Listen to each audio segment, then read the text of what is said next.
Saying it's been forever, and I've been trying to come live for এবার ডালিউডে ঘটে গেল এক অবিশ্বাস্য কাহিনী। ঢাকাই সিনেমার মেগাস্টার শাকিব খানের সঙ্গে ভিডিও কলে কথা বলতে দেখা গেল তামিল ইন্ডাস্ট্রির জনপ্রিয় গ্ল্যামার কুইন নায়িকা রাশমিকা মান্দানাকে। হঠাৎ কি উদ্দেশ্য নিয়ে ভিডিও কল দিলেন শাকিব খানকে এবং ভিডিও কলে কি কি বললো বিস্তারিত থাকছে এই ভিডিওতে। yeah, hi. hi.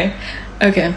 অভিনেত্রী রাশমিকা মান্দানা শাকিব খানকে লাইভে এনে বললেন যে আমি কখনো কল্পনাই করতে পারিনি আপনার মতো এত বড় স্টারের সঙ্গে কাজ করার সুযোগ পাবো। রাশমিকা মান্দানা আরো বললেন যে আমি কখনো কল্পনাই করতে পারিনি আপনি এতটা রোমান্টিক। শুধু তাই নয়, রাশমিকা মান্দানা শাকিব খানকে প্রশংসায় ভাসিয়ে দিলেন।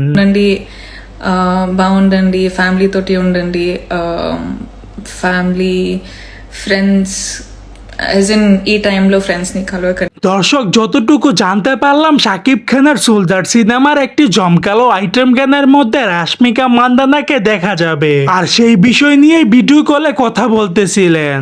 সো দর্শক, আজকের এই ভিডিওটি এই পর্যন্ত। যদি ভিডিওটি ভালো লেগে থাকে তাহলে ভিডিওতে একটা লাইক, একটা কমেন্ট আর অবশ্যই চ্যানেলটি সাবস্ক্রাইব করতে ভুলবেন না।